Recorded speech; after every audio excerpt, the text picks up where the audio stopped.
কিয়ামতের বড় আলামত প্রকাশিত যখন হবে, তখনকার একটা বড় আলামত হচ্ছে ঈসা আলাইহিস সালাতু ওয়াস সালাম তিনি পৃথিবীতে অবতরণ করবেন। যখন তিনি অবতরণ করবেন এই পৃথিবীতে, ঠিক যেই মসজিদ অবতরণ করবেন, এই মসজিদের নাম হচ্ছে মানারাতুল বায়দা, সাদা গম্বুজওয়ালা মসজিদ। আমরা সবাই পরিষ্কারভাবে এই নামটা জেনে নিই। মানারাতুল বায়দা নামক যে মসজিদ, সারা দুনিয়ার মানুষ এখন জানে যে মানারাতুল বায়দা মসজিদ প্রস্তুত হয়ে গেছে। মুসলমান এখন ঘুমানোর সময় নাই। দামেস্কে অবস্থিত, সিরিয়ার দামেস্ক, এই মসজিদের ভিতরে ঈসা আলাইহিস সালাতু ওয়াস সালাম নামবেন। দুজন ফেরেশতার ডানার মধ্যে বর দিয়ে তিনি নামবেন। সাদা 2 টুকরা কাপড় পরা থাকবেন তিনি। আমরা জানি যে ইহরামের যেরকম 2 টুকরা কাপড় থাকে, এরকম 2 টুকরা কাপড় পরা থাকবে। ওনার চুল থেকে, শরীর থেকে ওযুর পানিগুলো পড়তে থাকবে। যখন তিনি অবতরণ করবেন, নামাজের জন্য সময় হবে, তিনি ইমাম মাহদী আলাইহিস সালাতু ওয়াস সালামকে নামাজ পড়াতে বলবেন। লোকেরা বলবেন না, আপনি নামাজ পড়ান। ঈসা আলাইহিস সালাতু ওয়াস সালাম তখন ইমাম মাহদী আলাইহিস সালামকে বারবার বলার পর ইমাম মাহদী আলাইহিস সালাতু ওয়াস সালাম তিনি নামাজ পড়াবেন। হাদিসের ভিতরে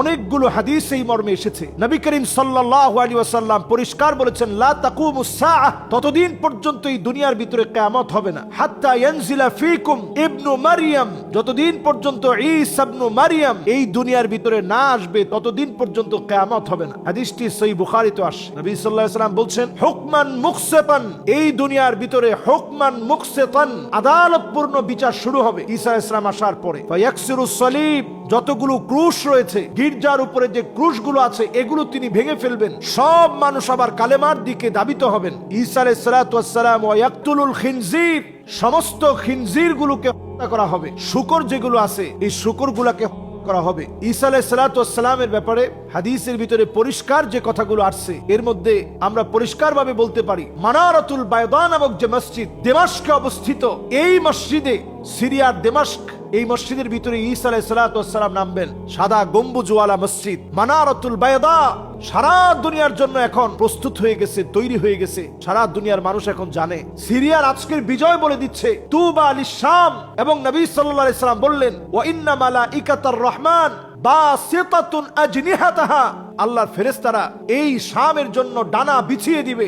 শামের সকল দিকে আল্লাহ রাব্বুল আলামিন রহমতের চাদরে বেষ্টিত করবে। বদরের প্রান্তে যেইভাবে ফেরেশতা নাজিল করে দিয়ে আল্লাহ তাআলা যেভাবে ফেরেশতাদেরকে দিয়ে বিজয় দিয়েছেন, শামের বিজয়ের ভিতরে আল্লাহ রাব্বুল আলামিন ফেরেশতা প্রেরণ করে দিয়ে ফিলিস্তিনের বিজয়, জর্ডানের বিজয়, লেবাননের বিজয়, এমনকি আজকে যে সিরিয়ার বিজয়, এই সকল বিজয়গুলো সেদিন পূর্ণাঙ্গতায় রূপ নিবে, যেদিন মিডল ইস্ট জুড়ে ইসলামের এই দাওয়াত ছড়িয়ে পড়বে। হাদিসের ভিতরে আসছে, নবী সাল্লাল্লাহু আলাইহি সাল্লাম বলছেন, ইল্লা আদখালাহুল্লাহু কালিমাতাল ইসলাম, রন্ধ্রে রন্ধ্রে আল্লাহ তাআলা কালেমার বিজয়কে ছড়িয়ে দিবেন। সমস্ত জায়গায় ধ্বনিত হবে কালেমার ধ্বনি। এবং নবী সাল্লাল্লাহু আলাইহি সাল্লাম আরো হাদিসের ভিতরে বলছেন, বাইতু মাদার ওয়ালা উবার, যত রকমের ঘর বাড়িগুলো আছে, মাটির ঘর, দালান ঘর, সব ঘরে, বাড়িতে বাড়িতে কালেমার পতাকা উড্ডীন হবে, কালেমা বিজয়ী হবে, ইসলাম এবং মুসলমানরা বিজয়ী হবে। এর সূচনা লগ্নে আমরা এখন যে আলামতগুলো দেখতে পাচ্ছি, এটার থেকে একটা সময়ে ইমাম মাহদী আলাইহিস সালাতু ওয়াস সালাম যখন আগমন করবেন, এরপরে ঈসা আলাইহিস সালাতু ওয়াস সালামের আগমন পর্যন্ত, ঈসা আলাইহিস সালামের আগমনটা কিয়ামতের বড় আলামত। ইমাম মাহদী আলাইহিস সালাতু ওয়াস সালামের আগমন এটা ছোট আলামতের শেষ।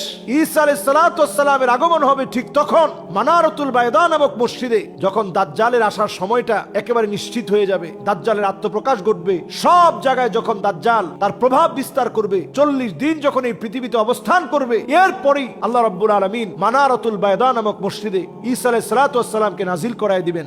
এবং ঈসা আলাইহিস সালামের হাতেই বাবুল লুদ নামক এরিয়া, এই জায়গাটা এখন সবচেয়ে সিকিউরিটি দিয়ে ঘেরা, এই তেল আবিব থেকে খানিকটা দূরে বাবুল লুদ নামক এরিয়াতে, এই জায়গাতেই সেদিন ঈসা আলাইহিস সালাতু ওয়াস সালাম দাজ্জালকে তাড়িয়ে নিয়ে যাবে। আর তার যারা সঙ্গী সাথী হবে, সবাই শুধু ঈসা আলাইহিস সালাতু ওয়াস সালামের নিঃশ্বাস যত দূর যাবে, এর মধ্যেই তারা ধ্বংস হয়ে যাবে। শুধু যারা বাকি থাকবে, অবশিষ্ট সৈন্যবাহিনী, ঈসা আলাইহিস সালাতু ওয়াস সালামের নিঃশ্বাসে নিঃশ্বাসে শেষ হতে হতে লবণ যেমন পানির ভিতরে দিলে গলে যায়, এইভাবে করে সবগুলো গলে শেষ হয়ে যাবে। বাকি থাকবে শুধু দাজ্জাল একা। সেই দাজ্জালকে আল্লাহ রাব্বুল আলামিন এই বাবুল লুদ নামক এরিয়ার ভিতরে নিয়ে ঈসা আলাইহিস সালাতু ওয়াস সালামের হাতে দাজ্জাল নিহত হবে। এই পৃথিবীতে সমস্ত জুলমের অবসান হবে। এই পৃথিবীর ভিতরে চলবে নবী সাল্লাল্লাহু আলাইহি সাল্লামের হাদিসের ভাষ্য অনুযায়ী হুকমান মুকসিতা কিসতান ওয়া আদলা, সারা দুনিয়ার ভিতরে শুধু আদালতের কথা চলবে, ন্যায় ইনসাফের কথা চলবে। কোনো মানুষ একটা মুহূর্তের জন্য মাজলুম হবে না। আল্লাহ রাব্বুল আলামিনের কাছে এই সময়ের প্রস্তুতি আমরা কামনা করি। ঠিক যেই সময় আমরা দাঁড়িয়ে আছি, এই সময়ের দায়িত্ব হচ্ছে আমি আপনি নিজের ঈমান নিয়ে বেঁচে থাকি, মুসলমানদের বিজয় নিয়ে ভাবি। আমার লিখনী, আমার কথন, আমার বলন, সব জায়গায় মুসলমানদের বিজয় নিয়ে আমরা চিন্তা করি। আল্লাহ তাআলা আমাদেরকে তৌফিক দান করুক। আসসালামু আলাইকুম ওয়া রাহমাতুল্লাহি ওয়া বারাকাতুহু।